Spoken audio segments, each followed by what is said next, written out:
Was it the Earth is 70% water? Well, get ready to be 70% party. This podcast is not suitable for children or those who are easily disturbed. Spoiler warning for whatever is in the title of this episode. And now for the obligatory socials. Please like, share and subscribe. You can find the podcast on Twitter at HorrorPod69. You can also follow us on Facebook, Instagram, Slasher and Goodreads. Become part of the Disturbed community by asking for the Facebook group and Discord links. Send dick pics to the horrorofbabylonpodcast@gmail.com. Support the show at patreon.com/thehorrorofbabylon. In closing, you can let your friends know that The Horror of Babylon is available on YouTube, Apple Podcasts, Spotify, Audible and all other major podcast apps.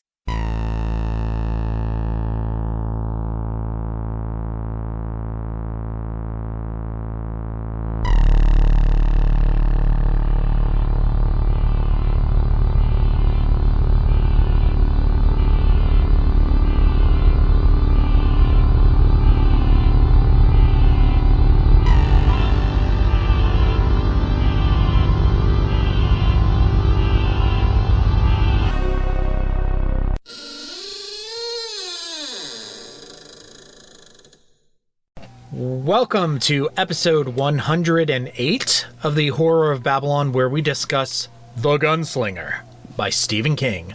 I am Ryan, and with me as always is Daniel. Say hi, Daniel. The world has moved on. And Hef is here too. How y'all doing? Good to be here.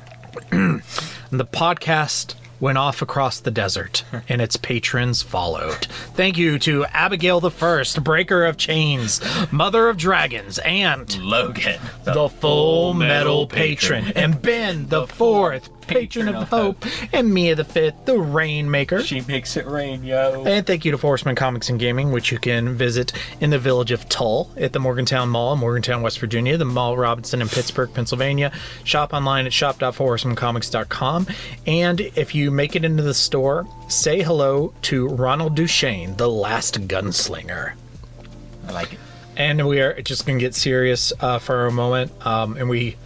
Four Horsemen unfortunately lost a member of the family very recently. The owner and proprietor of the Robinson store in Pittsburgh, Eric, unfortunately passed away on Christmas Eve just last week. So just wanted to send our thoughts and feelings out to Ron and everybody else there. For Horsemen, of course, Eric's family. It's a big loss for the community. Just sit there and think about Michael Jackson for 10 minutes. What? I don't get the connection. I mean, my brain is going in places it shouldn't. It's an Office reference. Oh. Okay. Okay. Our history with The Gunslinger and the Dark Tower series in general. Daniel, why don't you kick us off? My sister Bethany is a giant fan of the Dark Tower series and tried to convince me to read it for years, and I kept saying no. And then Ryan wanted to do it for the podcast, and I said yes. Why'd you say no? At the time, I had this thing where I was like, if something has more than a trilogy in a series, I don't like to invest the time in it. So I guess there's things that Daniel won't say yes to. I mean, at the time. So what you're saying? So what you're saying is you have commitment issues. I do. Well, yes. I was like, how many books is it? Like 7 books. I was like, God dang, man. 7. I don't know. Try 8. Oh my God.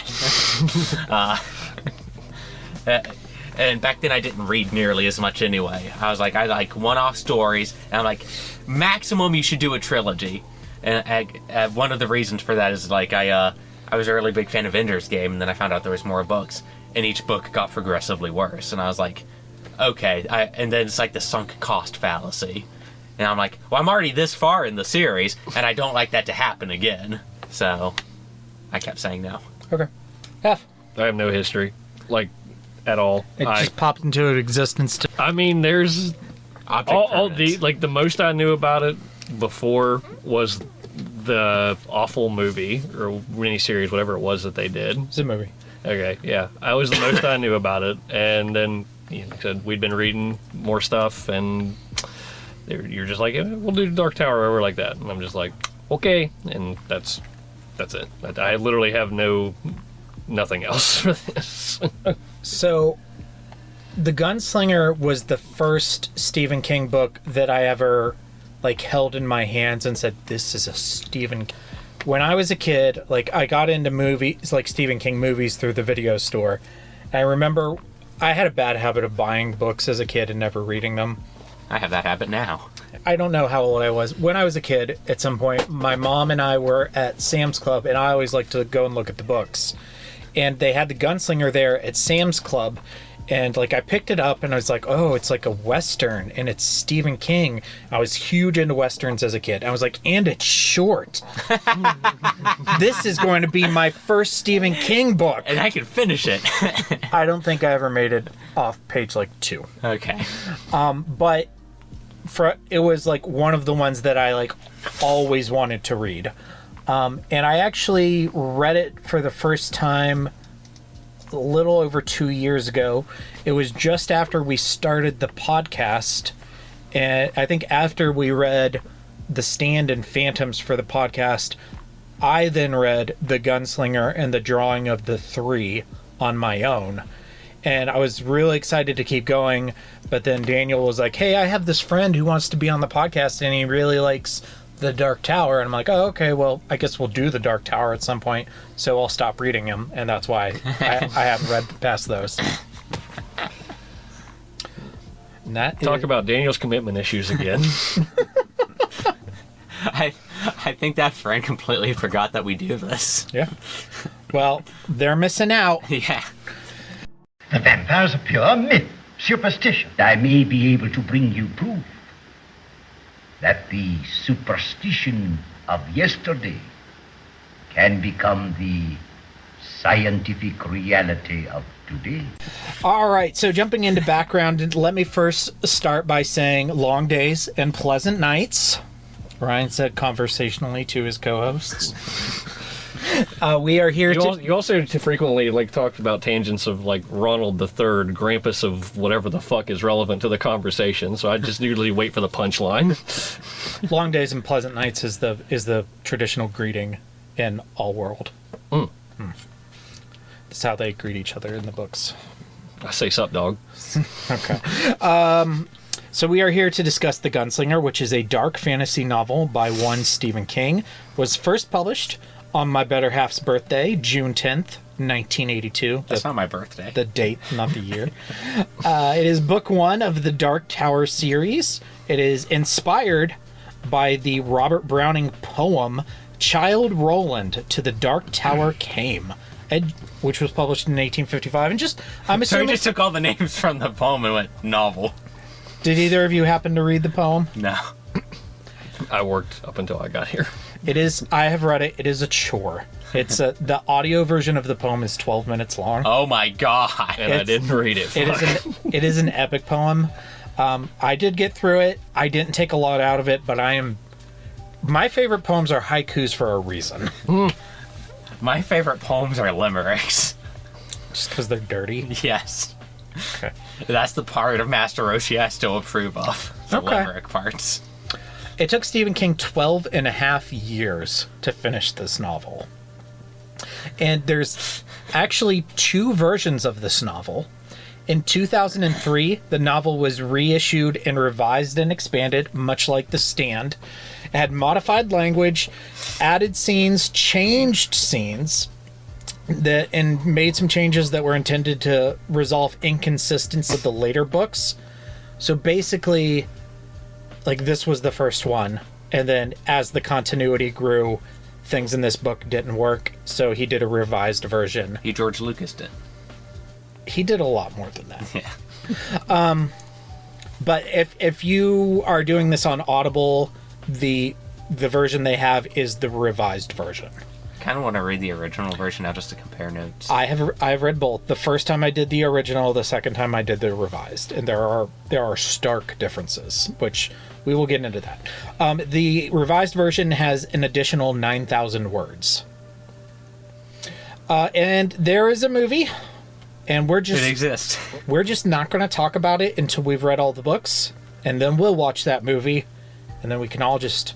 Forget. Then we can move on. Then we can. The world is about to move on, but there is also a comic adaptation from Marvel in the same vein as the Stand comic adaptation. I've seen a lot of pictures from that. It's very pretty. One of the, I guess I should have said this in background. One of the versus battle dudes I follow did a power scaling video for the Crimson King.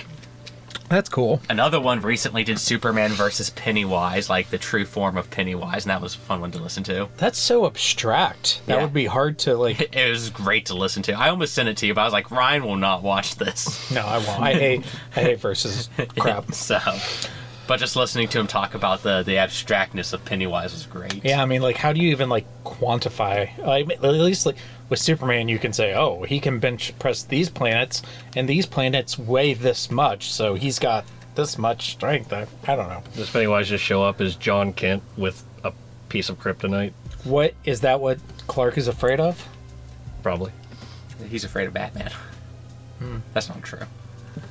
He's afraid of all of his family dying. That's been explored several times. That was half right. Yeah.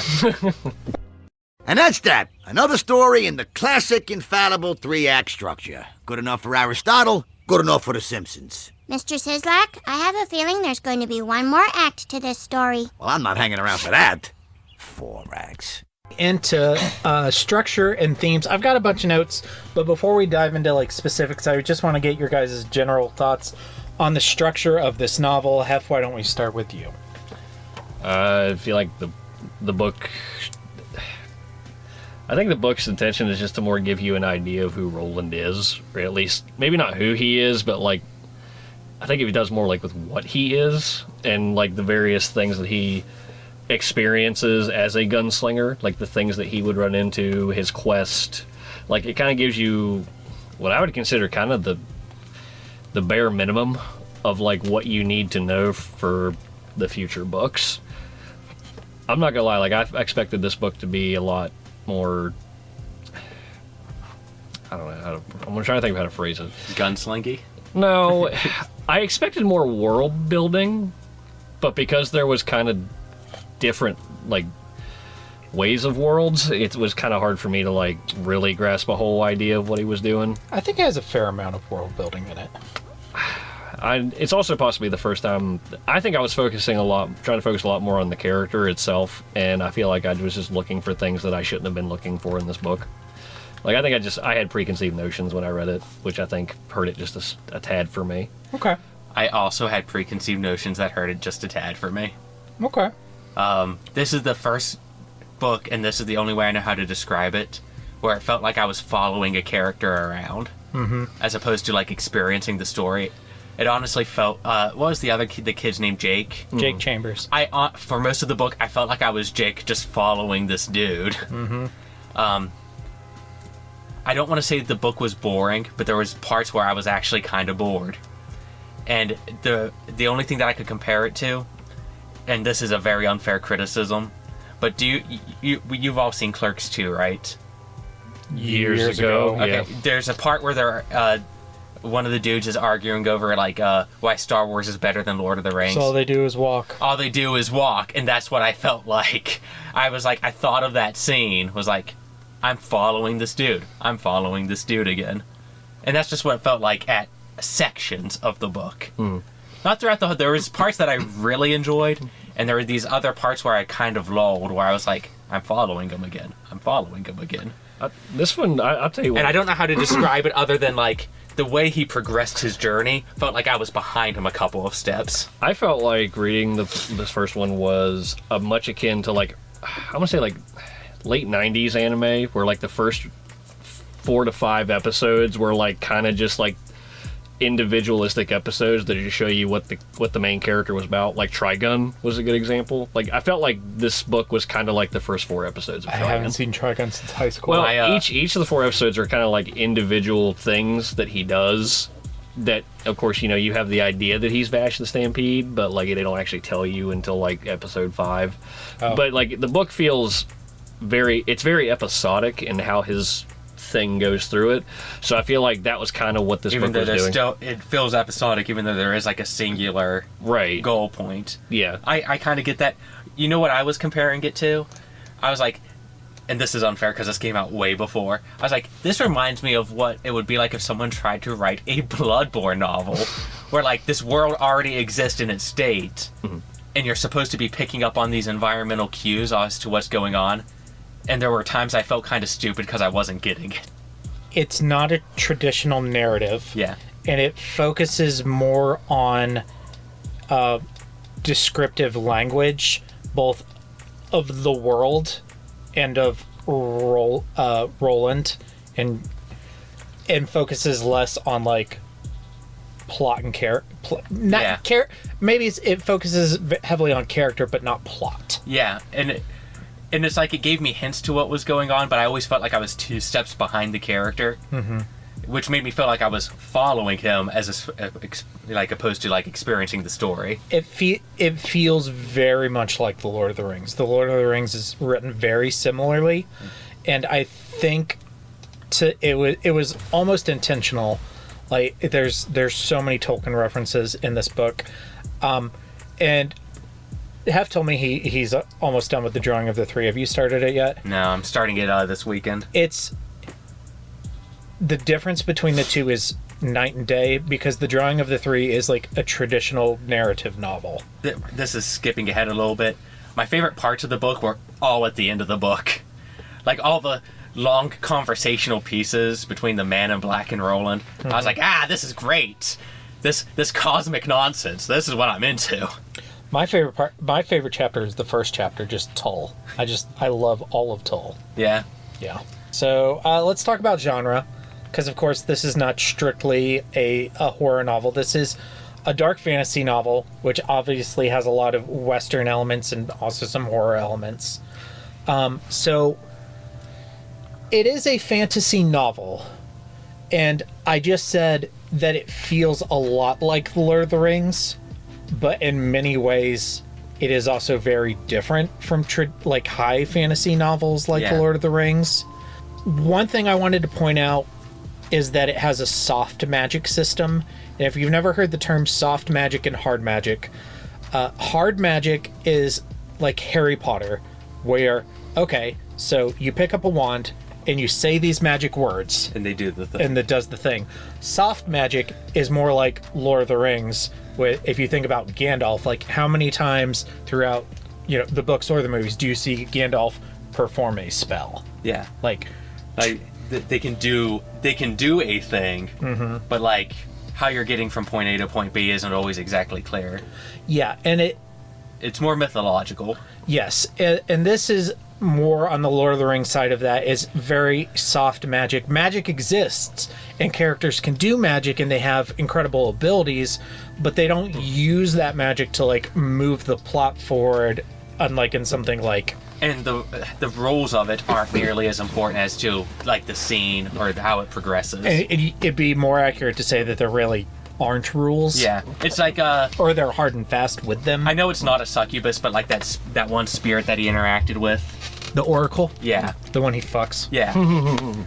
Or I'm sorry, the one who fucks him. Daniel's favorite scene. Surprise. Like, that's what I was thinking of during that scene. It's like, there's this built-in world, and I'm sure its logic feels internally consistent even though they don't explain the rules, is how I would describe it. Yeah. Like when Gandalf did something in the movies, I didn't doubt that he could do those things. But they never spent time like establishing it. Yeah, saying, well, this is how Gandalf's magic works. And the only time that pisses me off is when a series pretends to be hard magic, like pretends like there's rules and then constantly breaks them. Mm-hmm. This doesn't. I'm like, that's fine, as long as you don't pretend there's rules. Because this book is technically, 4 individual stories-ish? It's 5 chapters. Yeah, but there's like 4... major kind of story thingies that he's following, at least that I know of. At least I break them down into 4, and each one feels very different. Like it's meant to explain a different segment of like how Roland's world kind of interacts with him. Like with Tull, yeah. I don't know why, but this one, like that one, I kind of got it was definitely a Western feel, but it also had like the magic kind of built in. I kind of like felt, and I keep referencing anime, but I don't really have a better way to describe it. It kind of felt anime. I do video games. It kind of felt like a little bit of Outlaw Star. I did get like Outlaw Star, Cowboy Bebop, Trigun kind of vibes. Yeah, especially in Toll, like that was kind of in that. Mandalorian, very much so. Yeah, like kind of almost a space western, but obviously space is subjective. It's a fantasy western, but it's similar. It's similar concept. Like that's cosmic western. Yeah, and each part of those in that first book is meant to like show you something different about like Roland's kind of world that he interacts with, which is good because it really does open up the prospect of the later books. You can go wherever and basically anything kind of anything goes as long as you can kind of follow along with it. We talked about like description, and Stephen King is not known for like being long-winded with his description, but I think this is a way that the Gunslinger kind of stands out from his other books. Because he does like in It, he'll describe like this part of Derry, or in The Stand, he'll paint a picture for you. But I feel like in this book, it's more of like the craft that he's trying to get across is his descriptive prowess.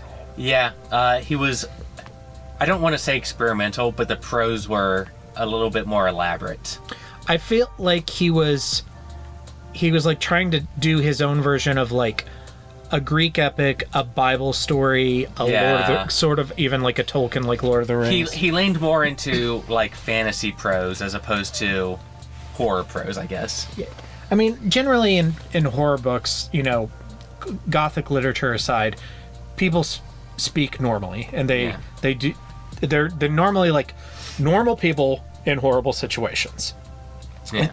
And this has very much fantasy language. People say things differently. They say things you understand, but they say it in a way that you've never heard it. Mm-hmm. Like very like Yoda-esque. Like you understand what Yoda says, but he says it in a way that you're not used to hearing it. Speak normal, boy. I don't know what that is. So I feel like there's a lot of world building in this book.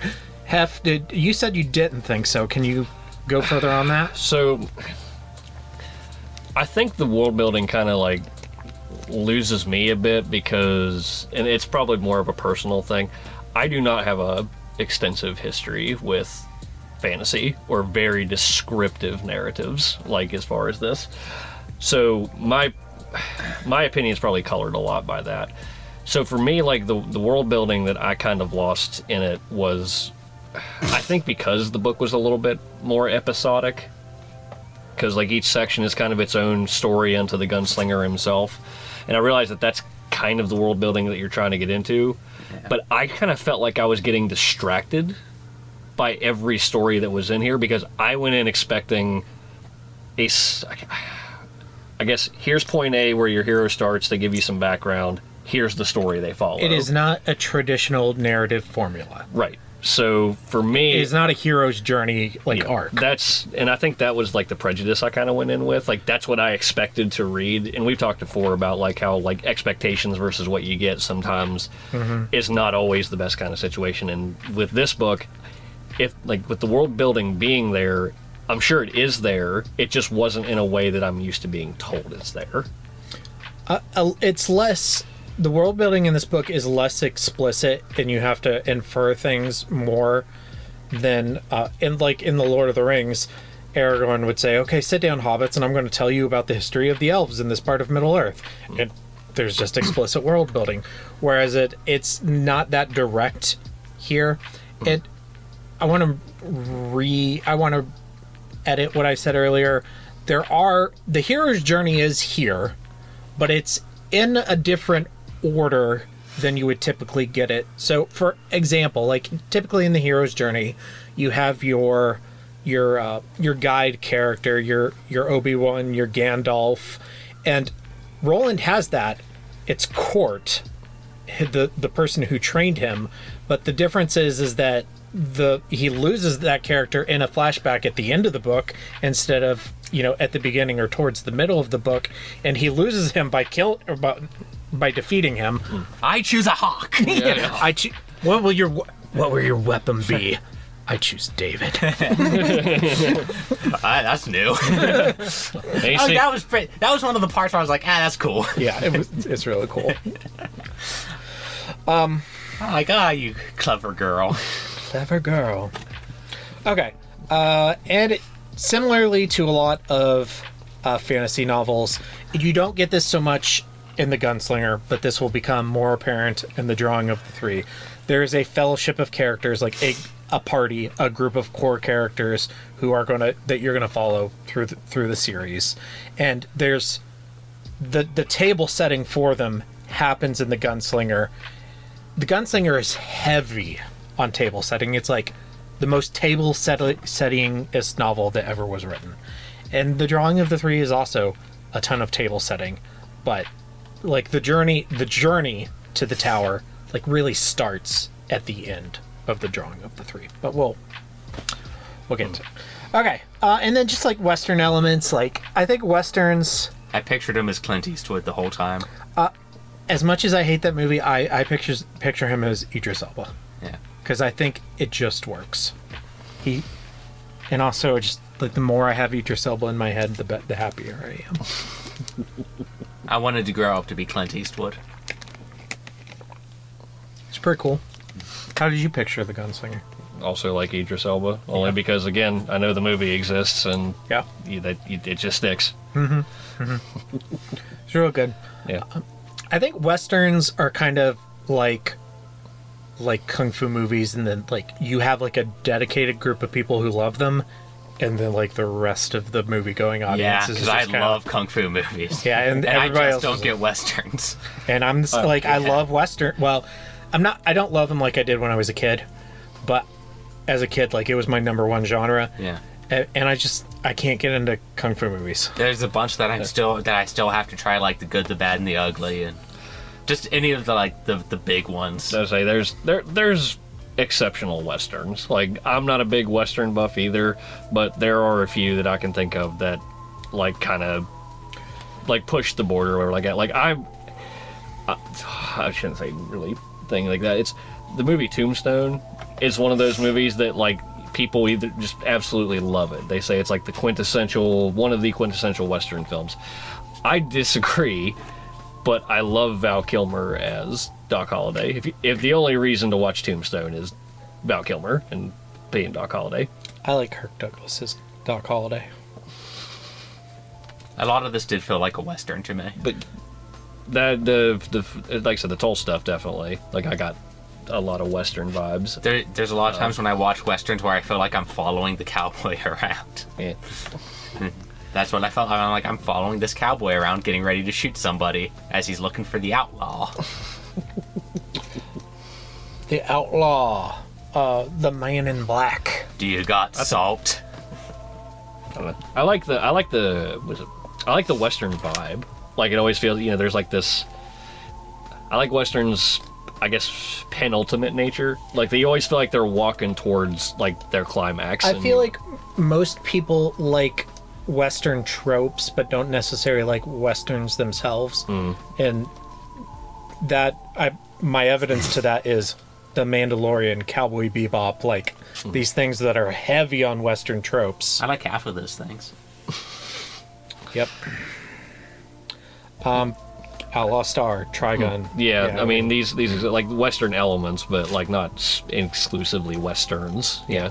Like I said, again, I feel like they carry that same like lone. I shouldn't say lone gunman kind of thing, but like you have your hero, and then you know that they've got like a kind of a finality point that they're going to reach, and that is what feels like the series or the movie or whatever it is you're watching. You always feel like there's this penultimate point that you're trying to get to, and that's what the Western vibe is.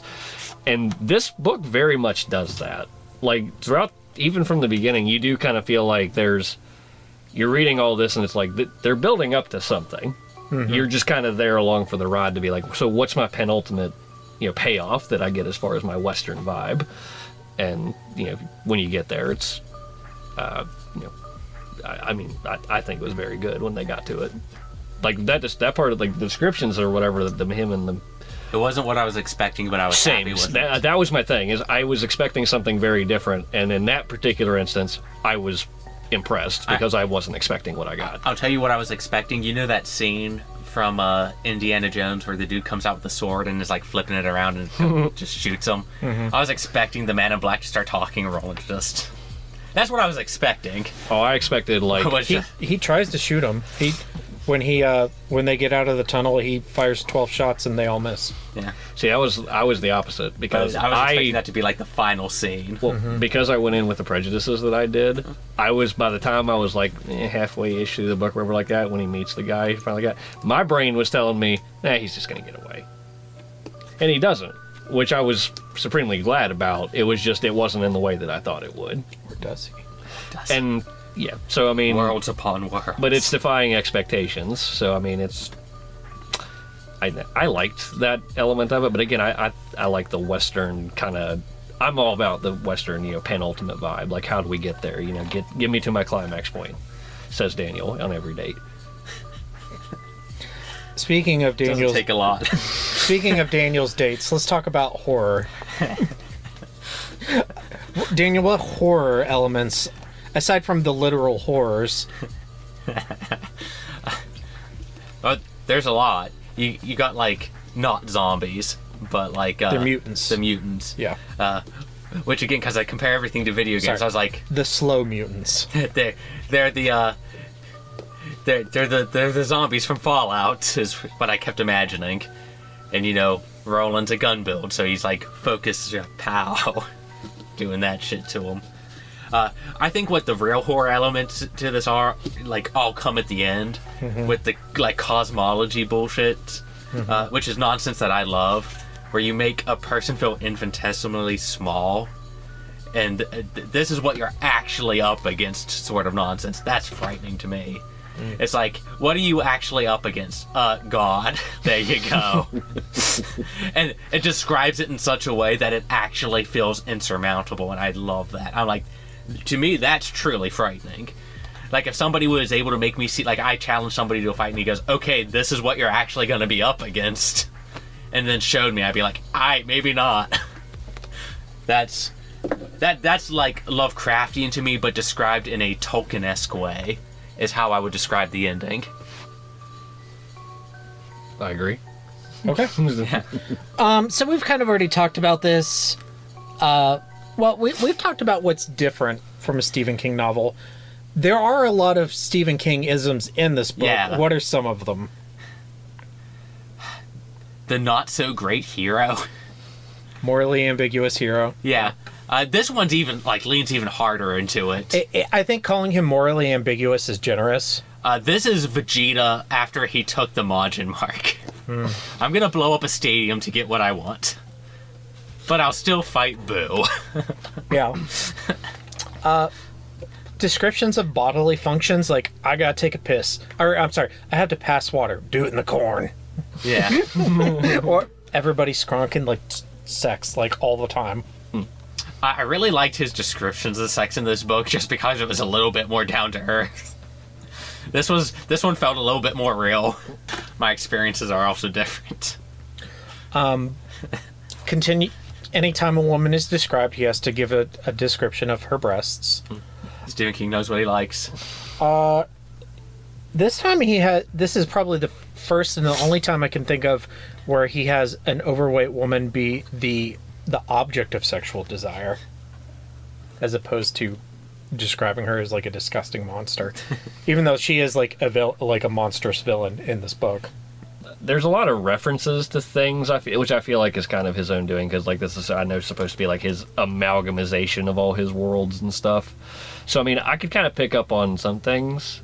I think is it this one? He calls, what the hell's that thing?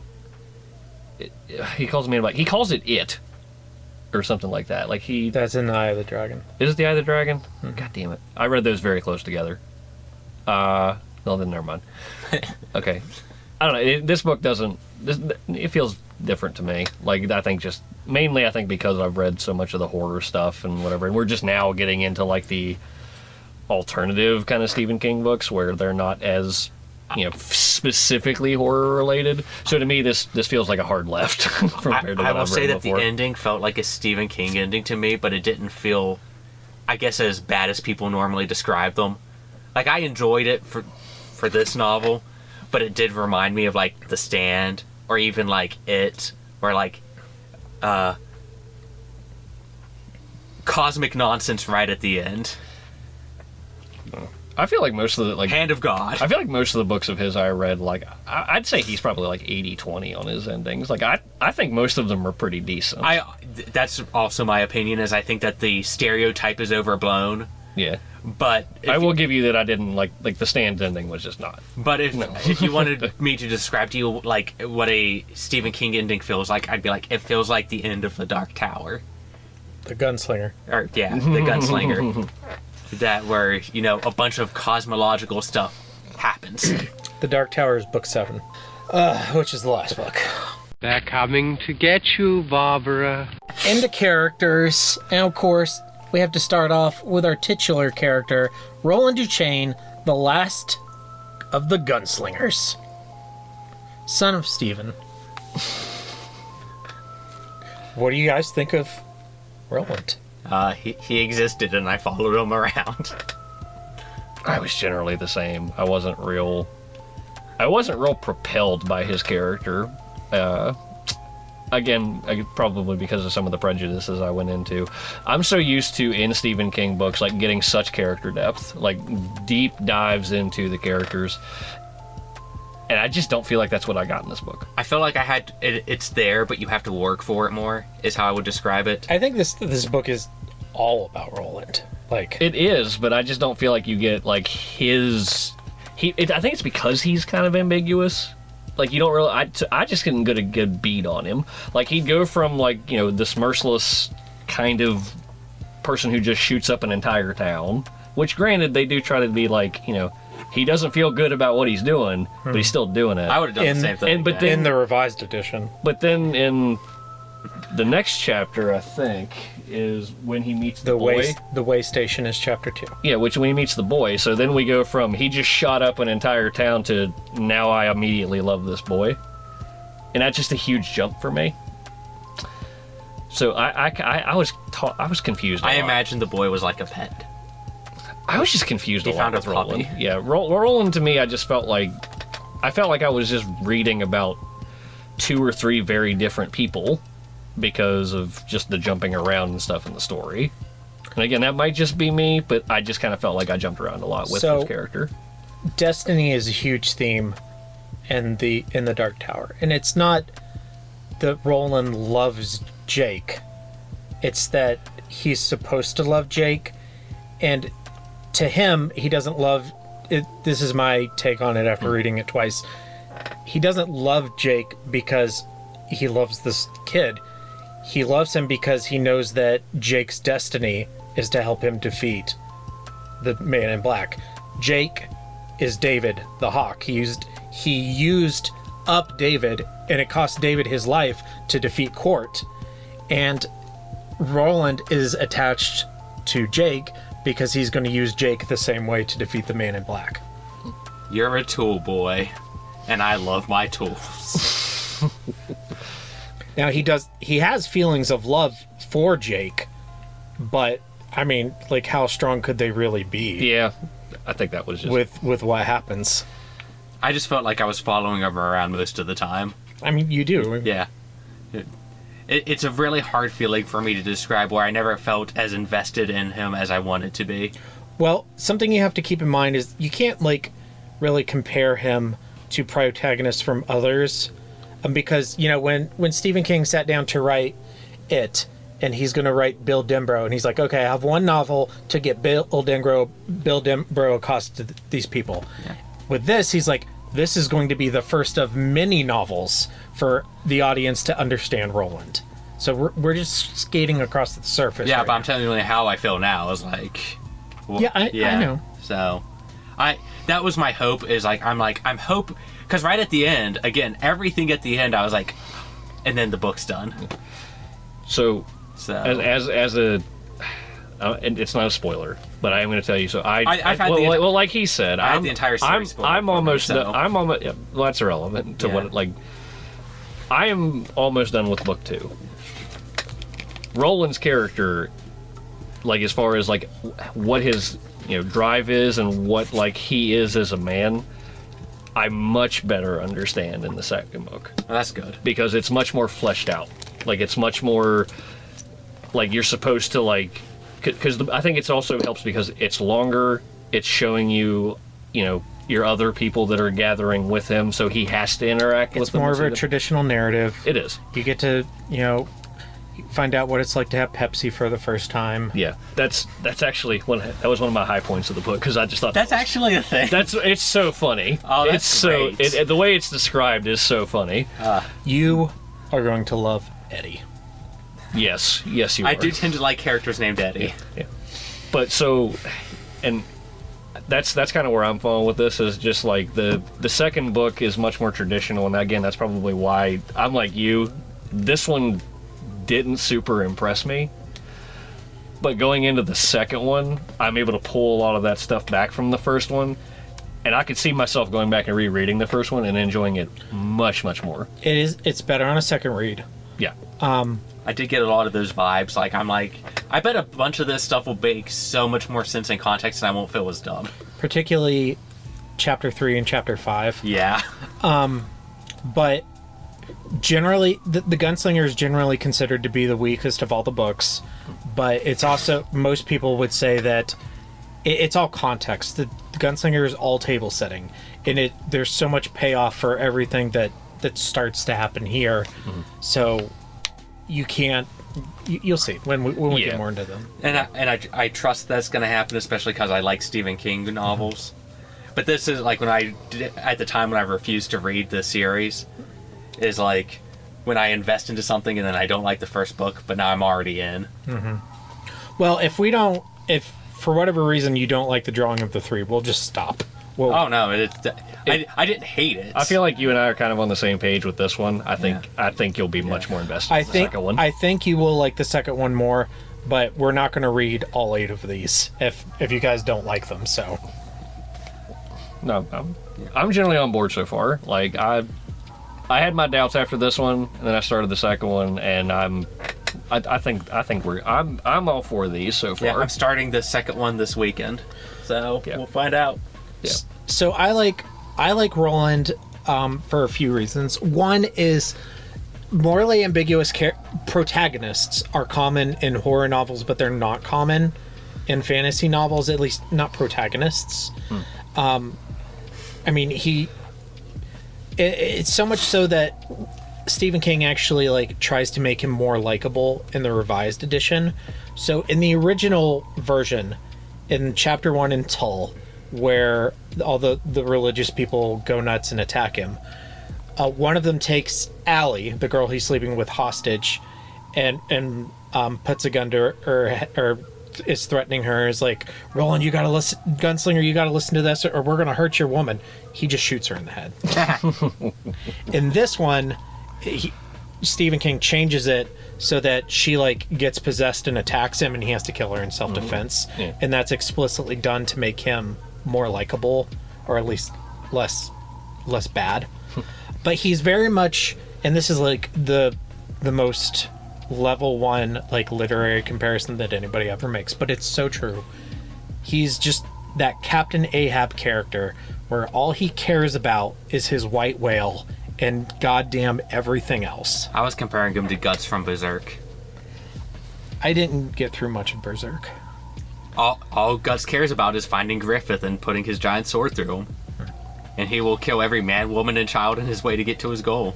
I explained what I thought about Roland about as much as I could earlier. I don't have a lot to add to that. Jake Chambers.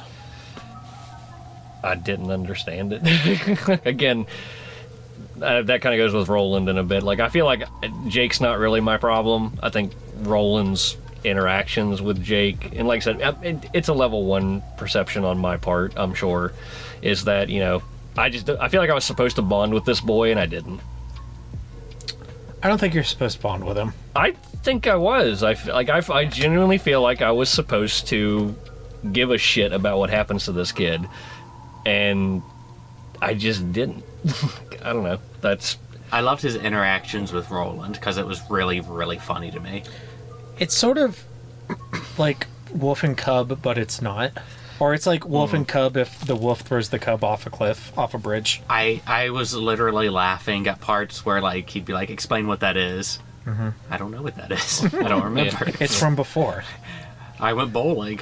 what's bowling boy? And I'm like, that's funny. Yeah. I love the description of Jake's death too, from like when he was in New York, where he gets hit by the car. I can taste the shit in my mouth. I don't want to remember that. This kid, he gets fucked over again and again. And Roland's just there going, what he's describing is impossible. That's weird.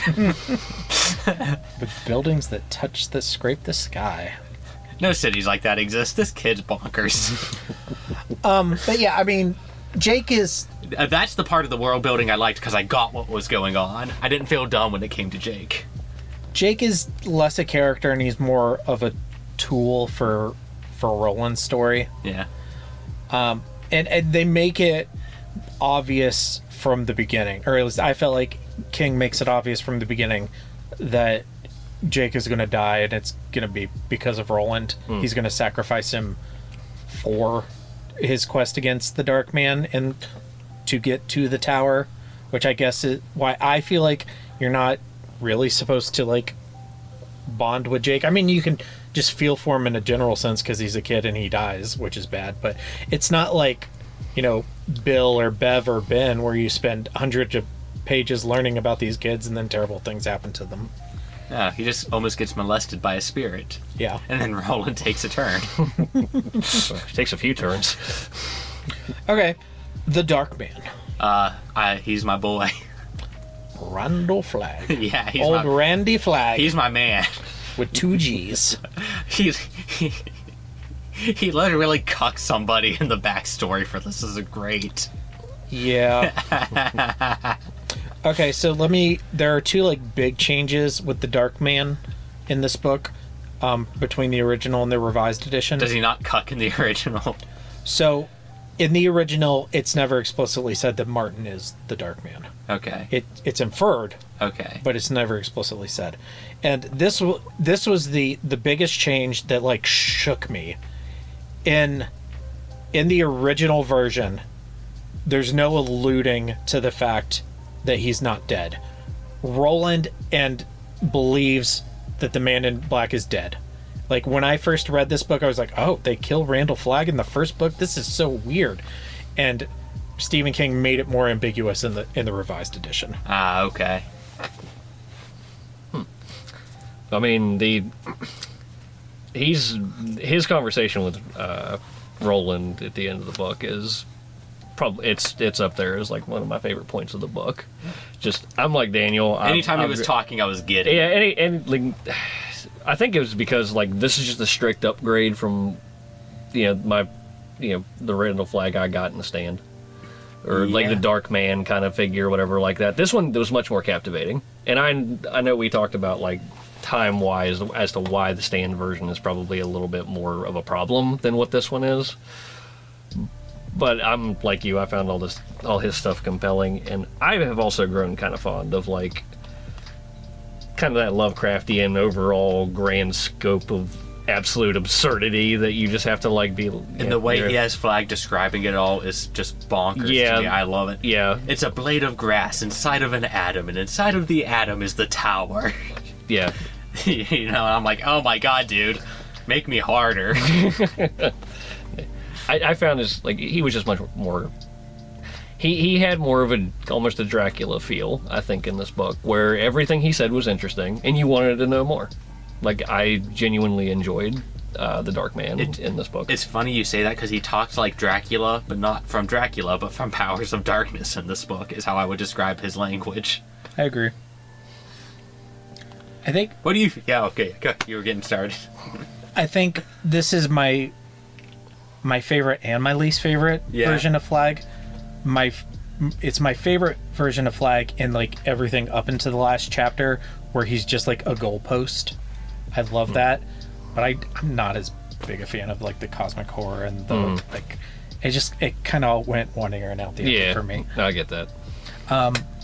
But that's not to say that it's bad. It's just a preference thing. Yeah. But I love. Just, I'm chasing him across the desert. I'm going out and I'm going after the Man in Black. And I get little glimpses of him, and everybody I interact with has interacted with him before me, and I just love that. Well, and he fucks up everything he touches. It's great. I'm going to stay in this town for days, and I know he's set a trap for me. I know there's a trap here, but I'm going to stay here because I'm getting laid. Anyway. Yeah. Oh my god, he's just like me. He's like, like this was, like I said, this I had a better perspective with because, like, we talked about the Sauron approach of a villain. Mm-hmm. In the very, like, the first, like, 3/4 of the book, that's what he is. He's this, like, 4/5. Yeah, he's just going towards wherever like that. And I think the character benefits so much more when you just give us less to shoot towards. Yeah. And then when you finally do get there, you get to, like, what Daniel's talking about, where it's just like, how big is he when you get there? He's massive. And I think that's cool. Like, he's only the first servant. But that's what makes it more fun. Like, it's just like he's the first goal, but you think the whole book, it's like that's his end goal. Mm-hmm. That's going to be his big villain thing that you're going to. And this is what. And then it leads to something bigger. Like, I think that's. It's like cool. when you kill all the cult members in a Lovecraft story, and then Cthulhu's sitting right over there. Yeah. Well, even, like, he's so obsessed with finding the Dark Man, mm-hmm. but the Dark Man is only a means to the end, and his actual goal is the tower. Mm-hmm. Yeah. He wants the tower. He wants to go to the tower. I want to go to the tower now too. Well, I mean, we will, as long as you don't completely hate the next couple books. We'll I mean, I didn't hate this book. I just got bored at parts, which is, I'd probably, like, if I had to put it in a tier list, I'd be like C+. Yeah, I will, like, again, like with me, like, the more I'm reading, like, I do want to go back and read this book again, because I feel like on a reread, this does nothing but get better. I really do feel that way. That's also where I'm feeling it's going to be, is like, I want to be able to go back and get the stuff that I wasn't quite getting. Mm-hmm. Okay, so I feel like those are the three characters. Yeah, those are... But there are several, so if you guys want to talk about any of the other characters... I mean, David is best Hawk. We talked about David. David is great. That's another. It's not my favorite scene, but that's like, it's up there. Yeah, I choose David. It's probably my second favorite scene. I was like, that's pretty cool. I like it whenever there's like you challenge someone to a duel and someone finds like a clever workaround, mm-hmm. or you cheat at the Kobayashi Maru, just something like that. Yeah. I love characters that do shit like that. That's where I was like peak on Roland, was when I got that flashback. Flashbacks are interesting to me because, like, I generally hate them in TV and movies. I think most of the time, and maybe it's just like sequencing or things like that with just how they want to do it in Hollywood or whatnot, but I find flashbacks and stuff like that to be one of the most annoying things that you can do in, like, a movie or a TV show. And in books, I rarely have that opinion. And this is a good example of just, like, you have, like Roland's background is more interesting to me than a lot of other parts of this book, because the kind of, like you said, you have that kind of Kobayashi Maru kind of approach where it's just like, it leads up to, how you see Roland go from boy to man. And to me, that's kind of character building that I appreciate and enjoy more from a book, rather than getting that in, like, a TV show or a movie. I just think it doesn't work most of the time for me in movies and TV shows. I used to live in a walled city, the city of Gilead, where my father, Stephen Duchesne, ruled. He and I was the son of a gunslinger. And he beats court, and he's like, I will go down, and I will tell the whores that you will not be there tonight, and maybe I will lie and comfort one of them. Your society sounds marvelous. I'm going to go bury my bird now. Poor David. Oh, okay, that's what we're talking about. We should have been keeping score. Next time, we'll get a bell. Ding. Okay, cool. Allie's really sad. Sylvie Pittston is a great, like, sub boss. I thought she was cool. Yeah. That was probably the chapter I wasn't ready for the most. Chapter 1. Was just the chapter 1. The Sylvia. Which one was she? She's the religious leader in Tull. Oh, I'm thinking of the siren thing. That's the Oracle. The Oracle, yeah. Sorry. I didn't expect him to get down with the Oracle. that one of the book going up to that point, I feel like that one's the most out of left field. Yeah, it's pretty out of left field. Yeah. Again, same deal, me going in with prejudices. I'm just sitting there. Like, that one was fun, though, because I was sitting there being like, holy shit, he's fucking this thing in an ethereal form. I love this. This is weird. I love it. That chapter is probably the most important chapter of the second book. I'll kill you all! I'll drive you crazy, and I'll kill you all! I'm every nightmare you ever had. I am your worst dream come true. I'm everything you ever were afraid of. Scary shit. Is this book scary? Like, overall, no. Like, if you're, like, easily freaked out by things, maybe. But I rank it pretty low on, like, scare factors. No. Yeah, it's not scary. Highest peak of scare for me was when Roland went to go roll in the hay with said oracle. And all I could think about was, I'm probably a lesser man than that. And I probably wouldn't come back out. The scariest part was when it gave me flashbacks to watching Beneath the Planet of the Apes as a kid. There's freaking mutants in the subway tunnels. Like, no! Ah! It's too scary. I love that movie. Yeah, I love that movie too.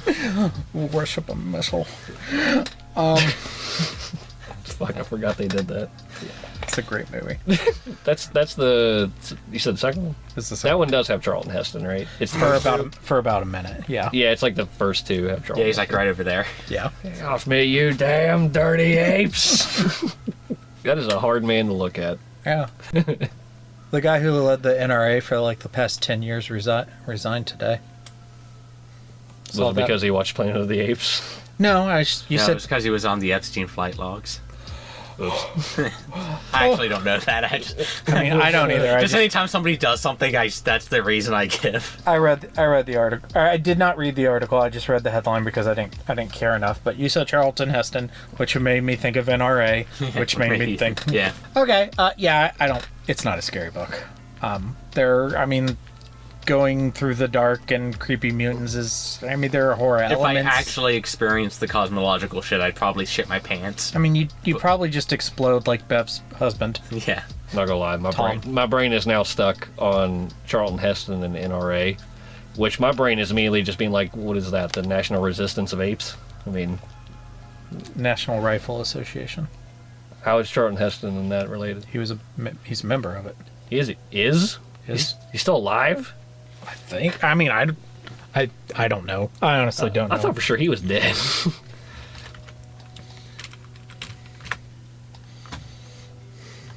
Yeah, he died in 2008. But yeah, he was a gun rights activist. I guess that shouldn't shock me. That's kind of the main thing he was known for outside of being an actor. He's all like, let my people go and give them guns. He was part of the whole thing, the whole like guns don't kill people, people kill people movement or whatever. It's why I have a tattoo of him right here on my heart where he belongs. That's why I have a tattoo of him on my Why ass. is his nose pierced? That's funny.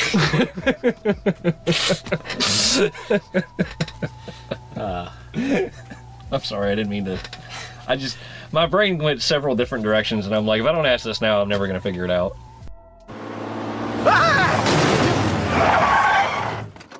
Oh my god, are you Stephen King? No, I'm Dean Koontz. Oh.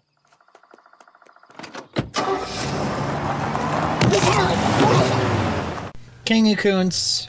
My king is chapter 1.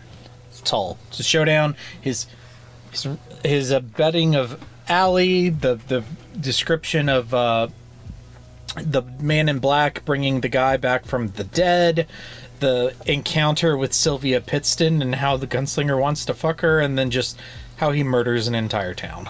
Just love it from start to finish. The ending. Love it. Love everything about it. My king is probably the battle with the Oracle, because it was like the weirdest fight I've ever read in my life.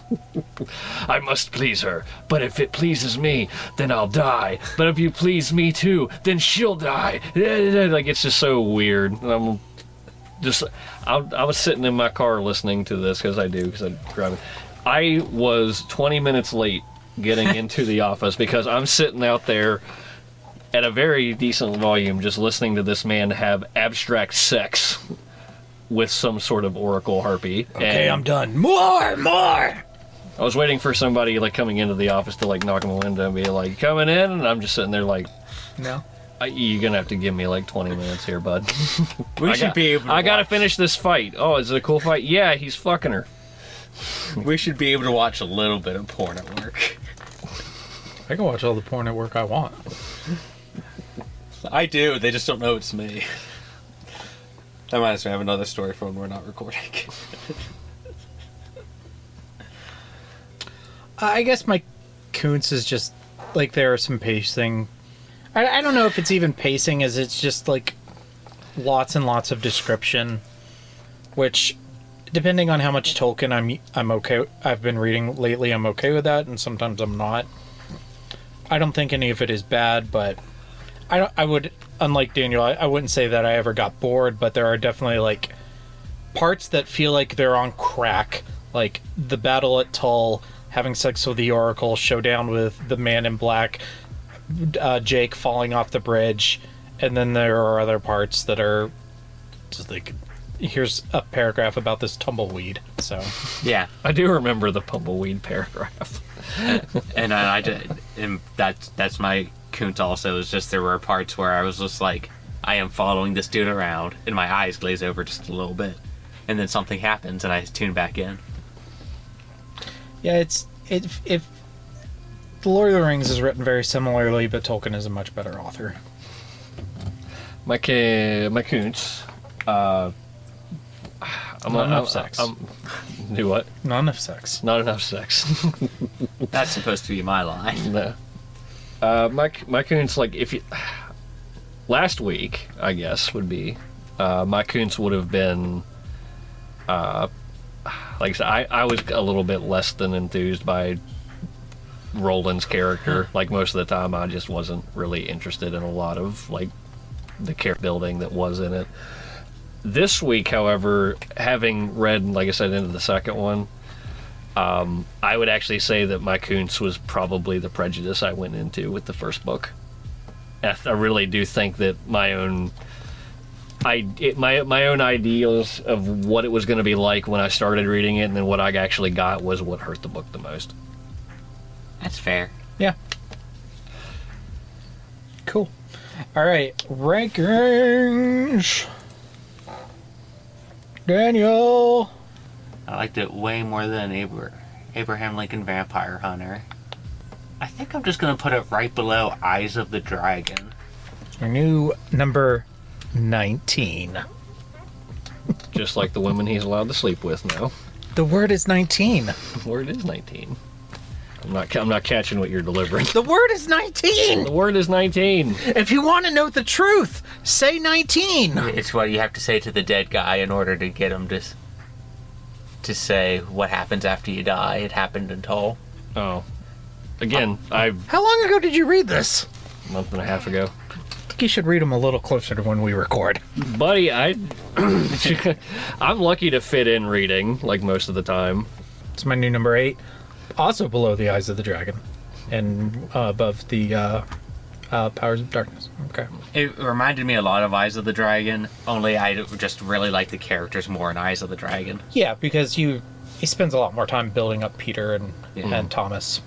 So this is kind of tough because, like, there's elements of stuff that I really liked in it, and then there's other stuff I really didn't.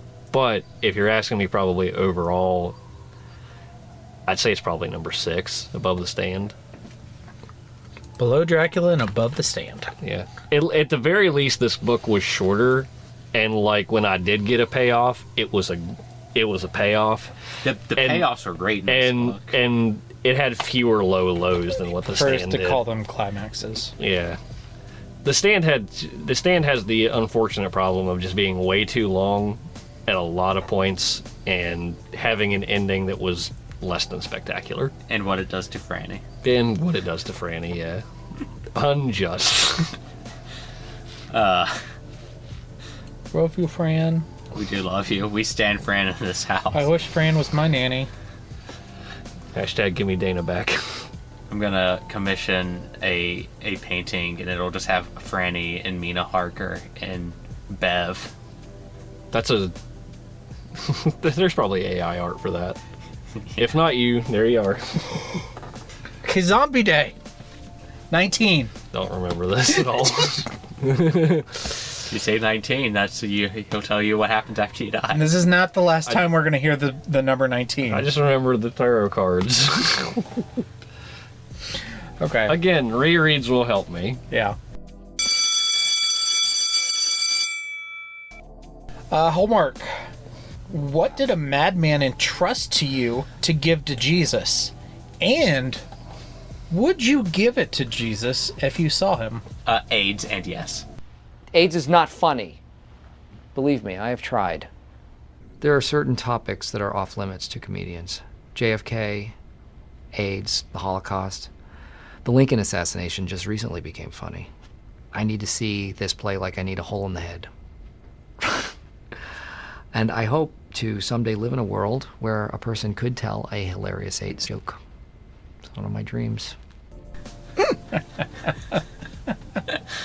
Because Jesus would immediately cure it and everyone would be fine.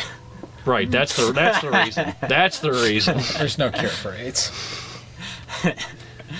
I will be Judas and kiss him on the cheek. Which is now a thing that shippers are doing on Twitter, is they're shipping Judas and Jesus. And it's just all over the place. Fine. Don't bother me. So mine, I would give Jesus the holy hand grenade of Antioch, which he would use to smite the denizens of evil that plague the lands, and assist King Arthur in the Crusades to be able to actually get it done. Ryan's mad because we stole both his answers. No, mine is the one true answer. If you're hanging out with Jesus, what's the one thing you're going to hand to him? Bread. A glass of water. Let's get drunk. You said something on one podcast that, like, I wrote down. It was so funny, and I think it was the turning water into wine thing. Where I think what you exactly said was, so that you said how the Earth is 70% water. Well, get ready to be 70% party. It might have been an old one? That might have been the funniest thing I've ever heard you say. I don't remember what it was from. I don't remember that either. Who said that, Ryan? You did. Oh, I did. That was you. You just like episode? Sometimes you were talking about like. Let me think. What was it? It was talking about like it was some tangent or something you went on about like you'd love to write a story about Jesus learning how to use his powers or something like that. Yeah. They're 70% water. Well, now get ready to be 70% party or something. It was so funny. It's one of my favorite things you've ever said. The wine cycle. I'll have to wind that one down.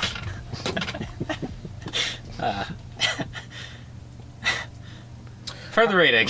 Well, obviously, if you like the Gunslinger, you should probably check out The Drawing of the Three. But also, definitely recommend The Lord of the Rings and The Talisman. I'm going to continue to recommend Bloodborne, because I compare everything to that now. So my further reading is a little bit odd, because I don't think it exactly matches this. But if you really like the Gunslinger, like it does have, like I said, it kind of has that building up of general plot or whatever like that. Like you're just kind of there along for the ride, and then you just beef it up. A few times when I was younger, and I don't remember exactly why I did, but I did read a few westerns. Ones I can remember were, I think, the works of Louis L'Amour, I believe, was one of it. It's like they've written like 250 books, yeah. Oh yeah, it's an obscene amount of books, but they're generally very short, and they're usually like kind of like one shot, like cowboy novels or whatever like that. Okay. I'd recommend giving them a read, because I mean this book does feel very Western, like kind of high noon kind of thing, and I think these books, if you liked The Gunslinger, then I think you would like the works of Louis L'Amour. 100 novels and over 250 short stories. Yeah. Has sold more than 320 million copies worldwide. Yeah, I think there's one Long Arm, I think is that what it is? I don't know. I haven't read it. There's a series, I think, that he has, and there's like, oh my god, it's like 50 or some books. It's obscenely long, but it's not a series. It's like each one's like its own little self-contained story. Matt Reagan. Yeah. It's like the Sherlock Holmes of Westerns, basically. It's just all these different stories compiled together. Yeah, but check those out. Like, if you like that kind of high noon, meet me out in front of the saloon kind of stuff. I highly recommend the greatest Western film of all time. I would also recommend Berserk for this. Back to the Future Part 3.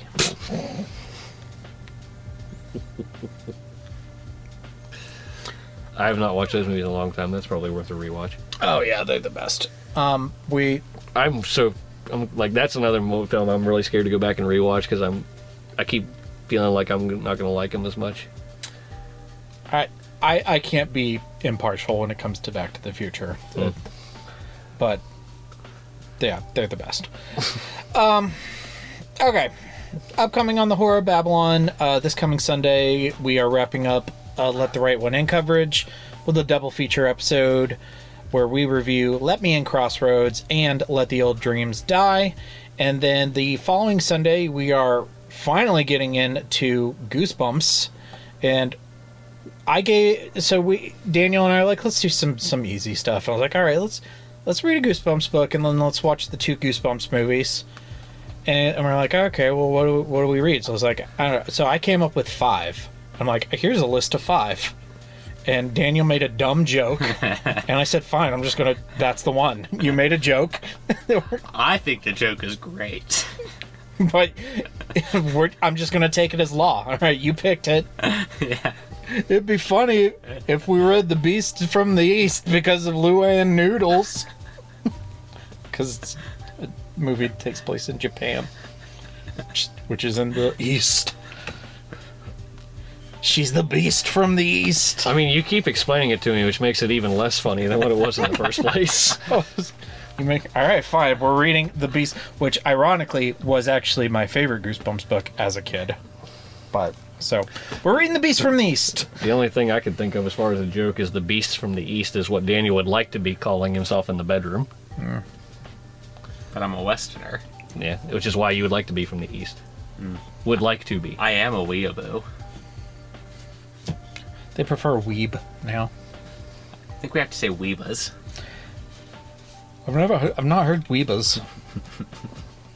I mean, I know Weebas McIntyre, the country singer. Now see, that one was good. That one was good. Oh my god. That was well delivered. It's all about timing. She's a single mom who works too hard. She loves her kids and never stops. Oh my god. And then our next 2 bonus episodes, this Thursday, January 11th, we're returning to the Treehouse of Horror of Babylon. And we are reviewing Dial D for Diddley, which is the Dexter parody starring Nedward Flanders. And then the following Thursday, which I've pushed back like 3 times, we are going to finally do a review of the Netflix miniseries Midnight Mass, which, oh my god, I have got to sit down and start watching that. Yeah, I actually have to sit down and start rewatching that. Yes, because we are recording that. I'm not pushing back here. Watch the thing. Watch the thing. Hard magic. Do the thing. Hard magic. Do the thing. Avada Kedavra. Speaking of hard magic, thank you to our patrons.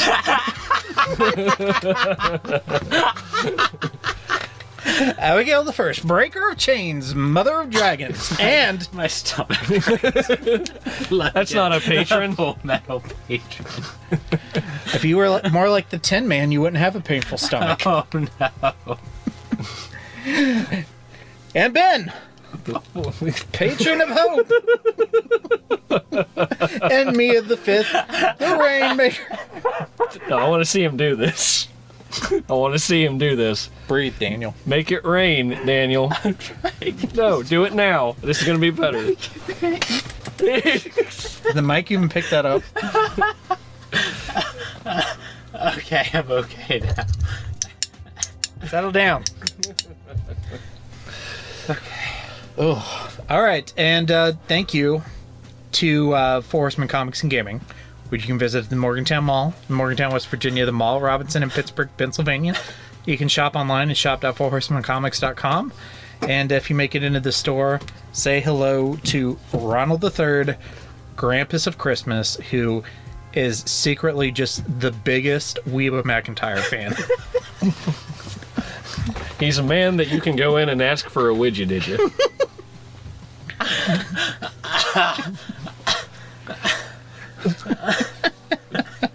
Do you know what a widget digi is, Daniel? I have no idea. It's a favor to have somebody's truck. As in, you didn't bring your truck with you, did you? Okay, Jeff. You brought up Reba. I can bring up Jeff. All right, that's fine. I'm gonna kill myself. I was unfortunately subjected to way too many episodes of Reba last summer. I'm sorry. Yeah, it's how does that happen? Because Beck and Emma like it. Okay. Is it because Reba has red hair? I think it's because she's got a spunky personality. And... Okay. All right. Thanks for reading The Gunslinger and recording with me tonight. You're welcome. Yeah. Always ready for a new adventure. Thank you. Thank you to our patrons. Stay tuned for our socials and long days and pleasant nights. Long days and pleasant nights. Long days and pleasant nights. Sorry, Losers Club. Stay scary. And now for the obligatory socials. Please like, share, and subscribe. You can find the podcast on Twitter at HorrorPod69. You can also follow us on Facebook, Instagram, Slasher, and Goodreads. Become part of the Disturbed community by asking for the Facebook group and Discord links. Send dick pics to the horrorofbabylonpodcast@gmail.com. Support the show at patreon.com/thehorrorofbabylon. In closing, you can let your friends know that The Horror of Babylon is available on YouTube, Apple Podcasts, Spotify, Audible, and all other major podcast apps. Stay scary.